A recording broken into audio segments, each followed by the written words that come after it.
All right. Osio, Ayoldaza. Welcome to the Red Road East. I'm your host, Fierce Truth Seeker. Um, it's been a long night, and it wasn't easy trying to figure out how to do this recording, but I finally figured out how to record myself as well as what's on the screen so that I could show y'all documents and things of that nature. Okay? So, what I have is the PowerPoint presentation that I was telling y'all about. And this is dealing with the Aboriginal movement's lineage. Okay? And this first in the lecture series is called The Empire Strikes Black. Okay? The Empire Strikes Black, the lineage of the Aboriginal movement. Okay? And most of you have an overview of the Aboriginal movement. But now what I want to do is just go a little more in depth. And particularly for the millennials and those that are new to this movement. See, because the problem is that if you want to know this information, you can't do a Google search for a lot of this because there were certain things and events that were going on during a time when there was no internet to do a Google research. Okay? So you have to talk to those who were there, such as myself and others, in order to get that information. Okay? We are the Google research. Okay? Because some information you're not going to find, like some people say, well, why doesn't such and such a group or such and such a person have a website? We can research this information, and if they don't find it in a Google search, then according to them, it doesn't exist. However, the internet is a new phenomenon when it comes to certain information, because those from my era, we are pre-internet. There was no internet when I was coming up. Matter of fact, we didn't even have personal computers, When I was going to school, we didn't have computers in high school, you know. Um, when I went to college, you know, there was no, doing your application online and stuff like that. We had to wait in long lines and fill out a paper application, when I went to college, you know, when I first went to college, back in the days. You see what I'm saying? So, you have to put information in perspective, you know. So what I want to do now, because this is a lengthy presentation, so I may not be able to cover everything, because I don't want to go over half an hour. All right. It may even take over an hour, but I want to get started. I'm looking at the time and timing myself. Okay, so let's start. Okay, so the title is The Empire Strikes Black, the lineage of the Aboriginal movement. Okay, and okay, it's the first slide. Okay, so if you want to know the roots of the Aboriginal movement, you can't separate the Moors from the Aboriginal movement. It's impossible. Okay? And later on in the presentation, you will see why. Okay? And I'm not going to get too deep into a lot of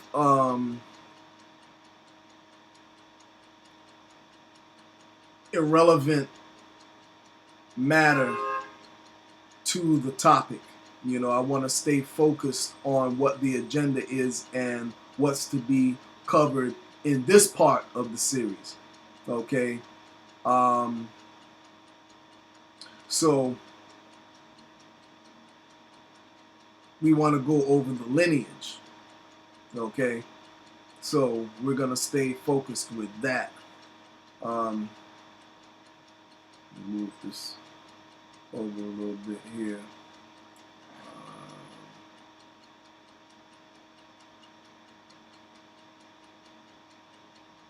Okay, so this is what we're going to cover.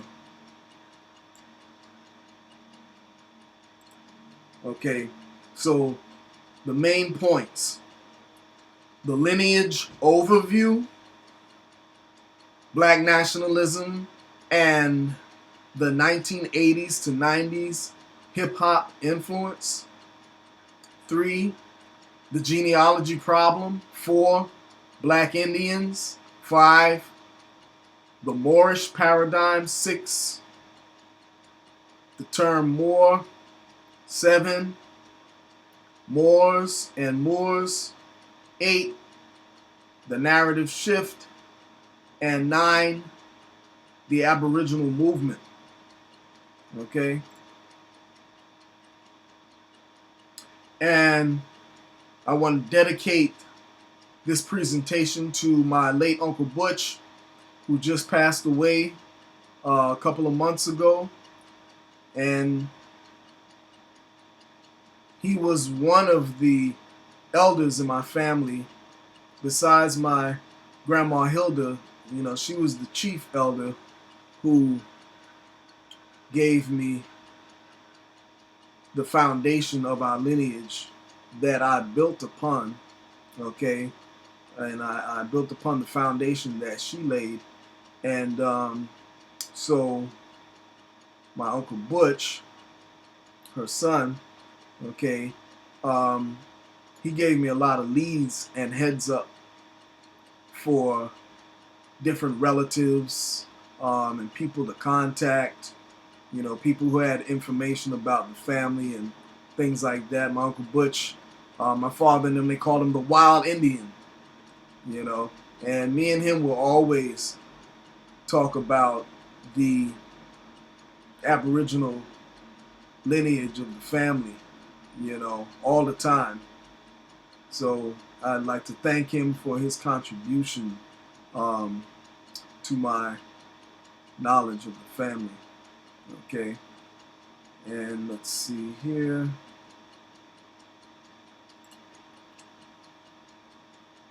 Okay, so the Aboriginal American lineage. Okay, so the title, The Empire Strikes Black. So the Moors were the first group to attack the concept of nationality and the fact that we have to have a nationality. Black is not a nationality. Negro is not a nationality. Colored is not a nationality. Indian is not a nationality. These are colorable terms in law. Okay? These are terms that you don't want to go by because they bring you under the jurisdiction of the federal government. Okay? And we will definitely be proving that later on in the series. But I'm going to stay focused on the subject at hand, okay, which is the lineage. I want to break down what I want to do is just lay a foundation. And as I told you, there would be some idiot who was going to make a comment about this fez. I told you that earlier today. I told you that. All right. And as you know, I was flipping through the not the email, I'm sorry, not email, in the comment section. And as you know, I was flipping through the comment section earlier, right after I posted the other video just a little while ago. And there was somebody who said that this headdress was worn by mass murderers. Okay, don't worry about it. That individual is gonna get this work. Okay, and it shows his lack of scholarship. You know, it shows that he's academically incompetent. His research is anemic. Okay? And don't worry, because you will learn. Alright?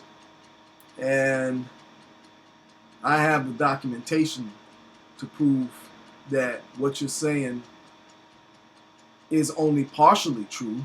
Because if you're going to talk about mass murderers, you know, hell, that would include the whole human family. You have mass murderers among all ethnic groups.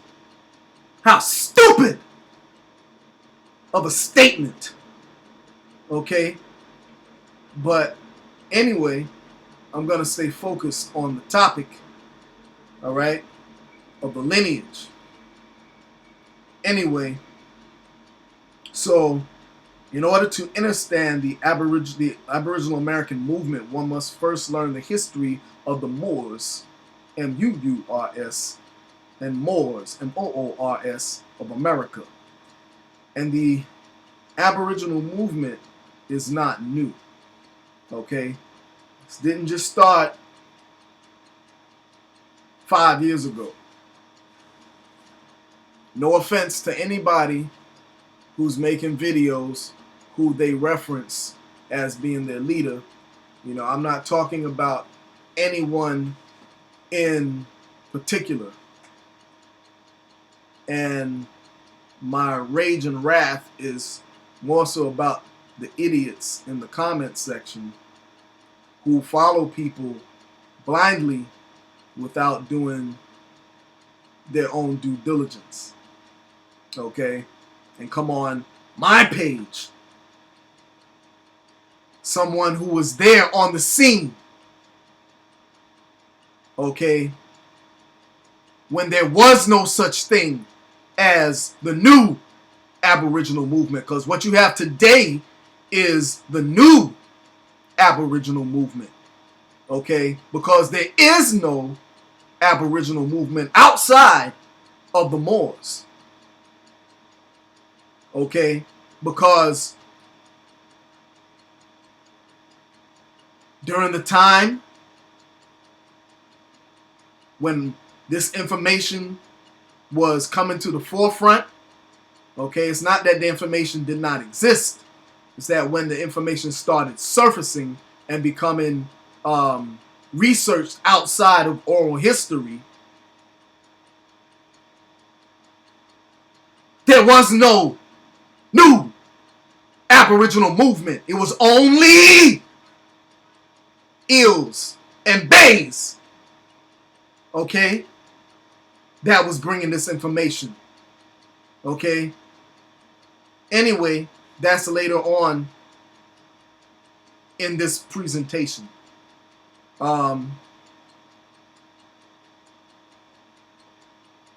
So the Moors were the first group to teach that we, the so-called Black Americans, are Aboriginal to the Americas.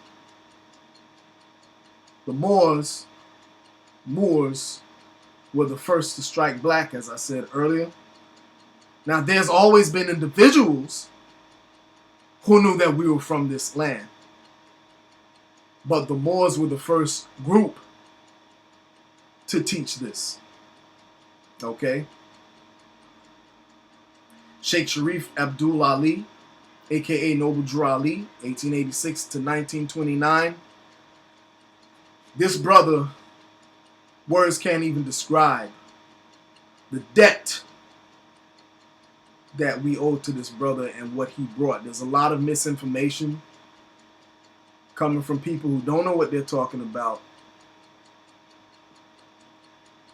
They have a surface knowledge of what he brought and what the movement was about. Okay? And you people who are calling yourselves aboriginals, who leave these comments on my channels, you wouldn't even exist if it were not for the Moors and Noble Drew Ali's organization. Okay? We'll get deeper into the Prophet in the later presentations. Right? So now I want to talk about hip-hop and identity in the mid-1980s to early 1990s. All right? So many aboriginals, and not only just aboriginals, but everybody was influenced by hip-hop in the 90s. All right? And many of us came into consciousness through hip-hop, myself included. You know, I always had a foundation from my parents, but it was hip-hop that inspired me to take it to the next level. Okay? And really get in depth. And hip-hop during this time was conscious oriented. Okay, at this time it was the ideology was African centered, and the ideology being that the birthplace of all humanity was Africa. Okay, so no matter what you call it, if you called yourself an Indian, a Native American or whatever, Black Indian, whatever, your roots were still in Africa according to that line of thought. Okay, you from the islands, the Caribbean or whatever, you know, Aboriginal from wherever, you know, Africa. If you were from Europe or whatever, your roots are in Africa. You know, everything was African centered because the ideology was that is the birthplace of humanity. So everybody was looking for roots in Africa. Okay? Despite what your lineage said. Okay? So these are some of the groups that was just some. There was a whole lot of them, you know. But these are just some of the influential groups of the time. Public Enemy for sure. This brother Lakim Shabazz, you know, he was dropping a lot of all these groups here were dropping heavy knowledge. You know, y'all probably know Lakim Shabazz because Eminem gave him a shout out in one of his songs. I think it was what was that song?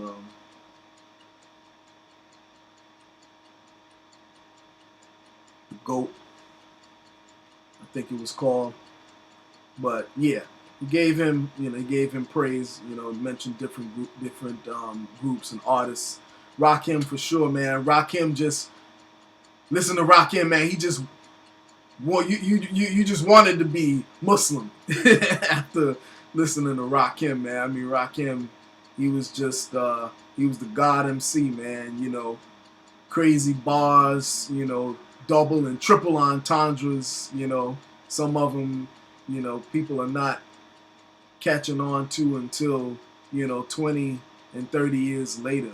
You know, there's another group here, the X Clan. See, you know, for you millennials that are listening to this presentation right now, so y'all don't know nothing about this right here. You know, y'all don't know nothing about these groups. You know, y'all know trap music, y'all know drill music. You know, y'all don't know that real hip hop.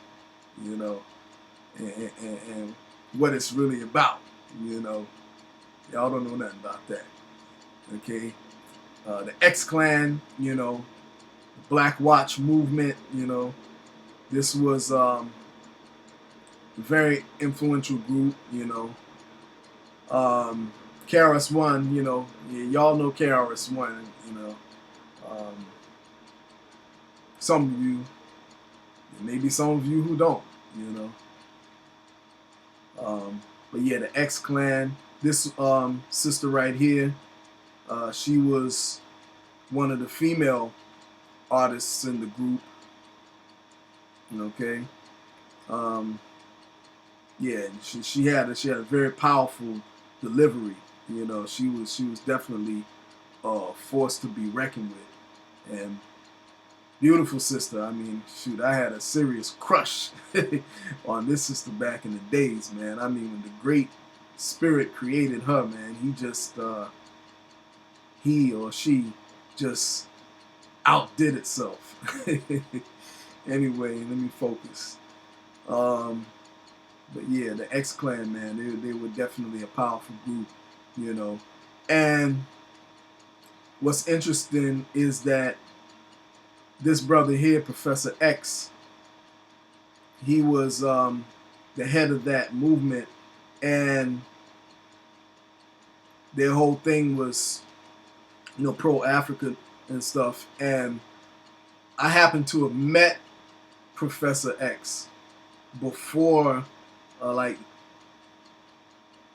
some years before he passed away, maybe like 4 years before he passed away. I was at the every year in Brooklyn they have a hip hop parade in honor of Marcus Garvey, and so I was out there repping the Aborigines, American Aborigines, and so he saw me and a couple of others of us who were out there, and he came up and and we started talking, and he actually expressed interest in knowing more about the Aboriginal history and the Moors, and I was like, whoa, you know, I found that very interesting, you know, because this brother here was, you know, one of the main influences, you know, who was like pro-Africa, but you could see that, you know, the consciousness was starting to grow, and people wanted to know more, you know, about our Aboriginal history here. And you know, I was, you know, really that really took me aback, you know, because like I say, this is one of the groups who heavily influenced me during that time in the, you know, in the 80s and early 90s, you know. And so in the mid 80s, early 90s, during that time, like I say, you know, everybody was, you know, part of different movements, you know, because the 60s was a time of, you know, lots of activism, you know, culture, black pride, Pan-Africanism, you know, and then during the 70s, that consciousness started to wane, and people fell back to sleep, and you know, everything started, you know, becoming more centered around, you know, pimps and hoes, you know, you know, you saw a lot of, you know, black exploitation films, and everything was, on more of a mundane level, drugs, you know, not that stuff didn't exist before, but it became more of the focus, you know. So during the 80s, via hip hop, that consciousness started to come back, okay? And so it picked up. It picked up from where the Black Power movement of the 60s left off. Okay, you had various movements, all kind of different schools of thought. Back in the days, we all were part of different things. Being part of different groups. Reading books, real heavy back then. You riding the subways. Everybody, who was conscious. You be reading your books. Everybody had a book in their hand. Going to different lectures, things of that nature, initiations into African spiritual systems and what they call, quote unquote, Afro-Caribbean and Latin American spiritual systems. And as we go deeper into the 90s, the consciousness started to wane again, and so I was part of a group, an organization that was centered around Marcus Garvey, but through his ideological son, which was Carlos Cooks. Okay, and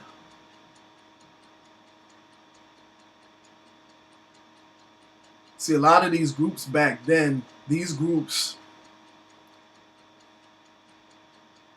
got a lot of people, and a lot of these groups were groups that were not really for the people. Okay, they were about money. And they would tell you, they would mention this movie, Cotton Comes to Harlem. I don't know how many of you saw this movie before, Cotton Comes to Harlem. Okay, but they would tell you, well, a lot of people are gonna come up to you when they find out you're part of this movement, and they'll tell you, you got to be careful of these groups, they're gonna mention this movie called Cotton Comes to Harlem, and they tell you, don't listen to these people, but in Cotton Comes to Harlem, it illustrated exactly what was going on. So, a lot of these Afrocentrics, you got to be careful with these guys, They had this character in the movie, Deco Malley, and he was like this reverend, this preacher, who was telling the people, donate monies, we're gonna go back to Africa, and he was misappropriating all of the funds, and this is Deco Malley here, and he was a scam artist, and these Afrocentrics and stuff, that they're no different. Not to say that there may be some that are not, but I'd say 9 out of 10 times, man, you just got to be careful, and a lot of these guys are homosexuals, and they also take advantage, of the less fortunate, take old people's money and all kind of stuff, and some of them are just straight up agents, I would say, sent out to uproot the American Aborigines from their ancestral land and have them to go, away from their home. Now, I'm not saying that for those who are adventurous and want to do that, not to do that, because the reality is, the whole earth is our home. And later on, I'm going to talk, not in this lecture, but later on I'm going to talk about the importance of getting away from the idea of the noble savage, okay? And that we as Aborigines are just, these backwoods booty scratchers and shitty drawers, sitting in huts and teepees that were isolated from the rest of the world, and that's not the case at all, So, we the whole earth belongs to us. So, if you feel inspired to go to another land to do trade or to do business or even to reside, that's your prerogative, And I'm going to get deep into the empire. That's why I call it the Empire Strikes Black, because we were an empire. And our empire was not just here in America. It extended across the Atlantic, okay, in all the parts of the so-called globe, okay? And, we had a worldwide civilization, okay? But another topic for another time. Right now we're dealing with the lineage. But these guys you got to be careful with, okay? When I was with this organization, what they would do, they would send people to Africa to live, right? And they would raise funds. Like, we were on the radio, we were on we were on WLIB radio station with Gary Bird, raising funds and stuff like that. And they would send people in waves to go over to the continent.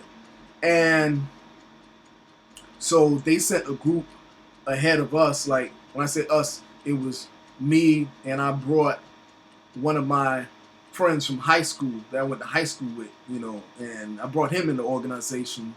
And we were like the youngest in this group. We were like college students at this time. We were in college. Me and him went to high school together, and later on, we wound up in college together, right?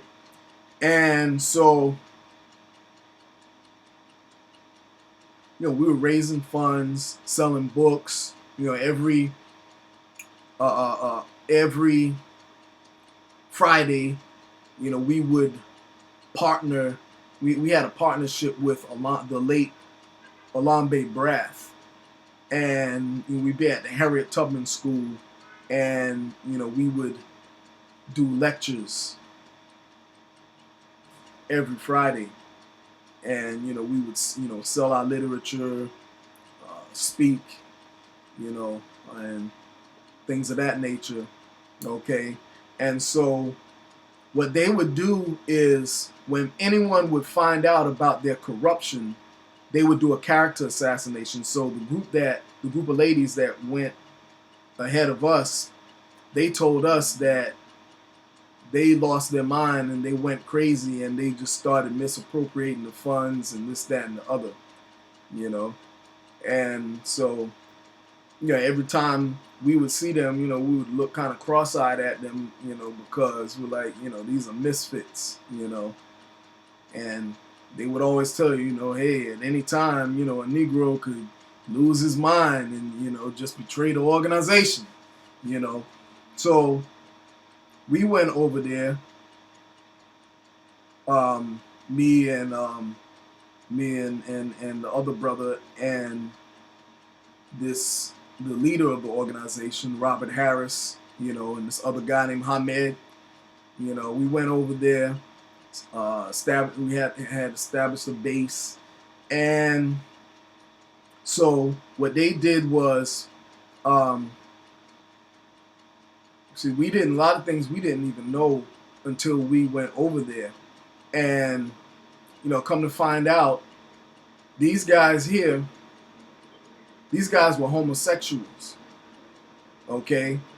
And they tried to make it seem, like, they would blame a lot of stuff on other people.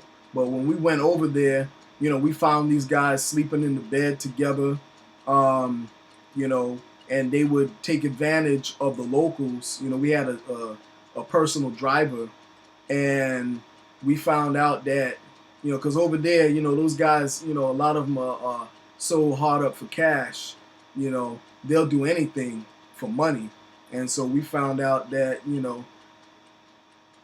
the our personal driver was being bribed by one of the guys, Hamed. He was bribing the guy for sexual favors. Okay, and so that's what these guys did when we were over there. But what they did was, because we started to get hip to what was going on, when they got back to the States, see, they left us over there. We were living over there. We were living in different residences. They gave us a budget to pay rent and stuff like that. It was good for me because I got a chance to do research while I was over there. I took full advantage of the college library over there, and going in different places to study. And so when they got back to the States, they told the organization that we were misappropriating funds. And they also told us that we were homosexuals. And the thing is that now, if we were homosexuals, why is it that when we were over there, both of us had steady girlfriends when we were over there? But these guys over here, every time we would try to hook them up with somebody, they would make an excuse as to, why they didn't want to deal with the ladies. They didn't want to deal with the ladies, and there were ladies who were interested in them, but they would rather sleep in the bed together. These guys were sleeping in the bed like close, like a couple, with their clothes off and stuff. You see what I'm saying? So I don't mean to get, off into a tangent. I'm just letting you know how these organizations, you got to be careful. And I'm not endorsing any organization. I don't care what it is, whether it be, because you got to be careful with Moors too. There's a lot of dirty Moors who are ripping people off. So, don't think, just because I have the fez on, don't think that, I'm endorsing any particular group in particular, or anybody, pushing any type of paperwork or whatever. I say do your own due diligence. Do your own paperwork, learn as much as you can on your own. Don't join anything, without doing your research. Okay? And so, yeah, that's what these groups do. And so during the 90s, 80s, this time frame, a lot of our people, a lot of American Aborigines were looking to find genealogy in Africa. Okay, so a lot of people, started taking to African culture, practicing the religions, and wearing the clothes, the garb, wearing the garb. Okay, that's the 30-minute mark. I think I'm over the 30-minute mark. I'm gonna have to cut this. Plus, it's in, this is the wee hours of the morning, and I gotta get some sleep. But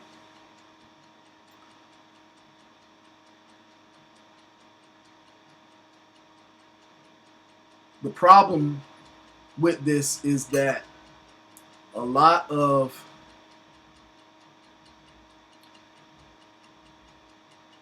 continental Africans are accusing Americans of culture appropriation. Okay, and so you can't just put on stuff and you don't understand the cultural significance of it. Okay, like for instance, right? That same organization that I was with,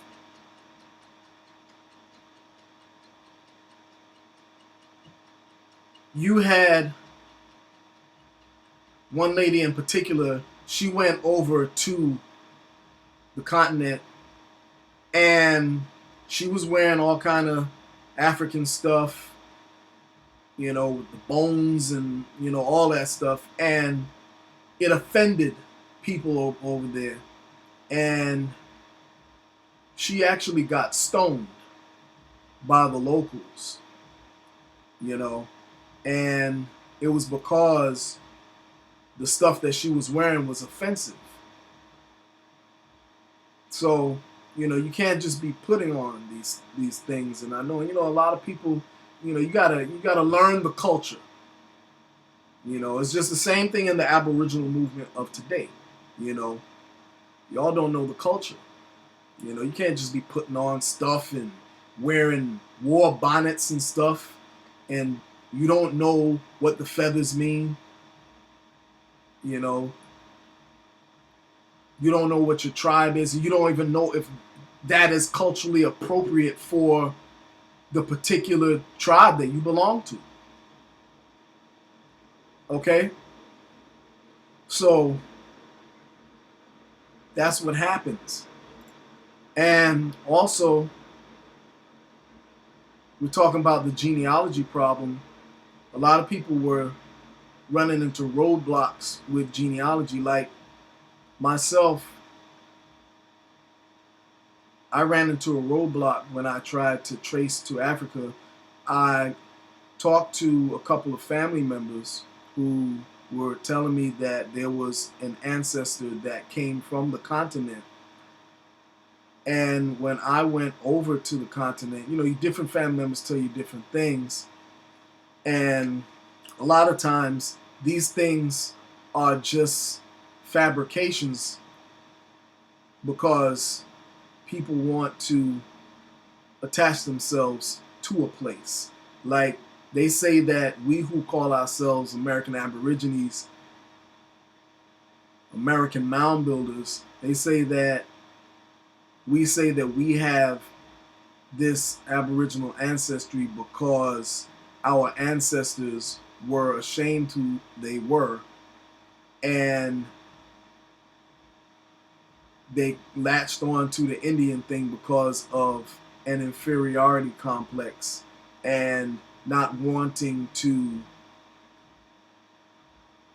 have all of the stigma and things attached to being black or Negro or whatever at that time. And actually, the opposite is what goes on even more so. You know, and I'm going to show you later on in further presentations, I'm going to show you the documentation on some of this stuff, you know. But just now going to my personal family. So, you know, when I went over to the continent, you know, one of my relatives said that we had a relative that was from South Africa, and they came from the such and such tribe. And when I went over there, they told me, they said, well, no such people exist here. Okay. And that was very disappointing for me. And then another relative said that, you know, well, they came from, you know, this other place in Africa. And so upon further research and talking to different Africans, they said, no, that's not where these people come from.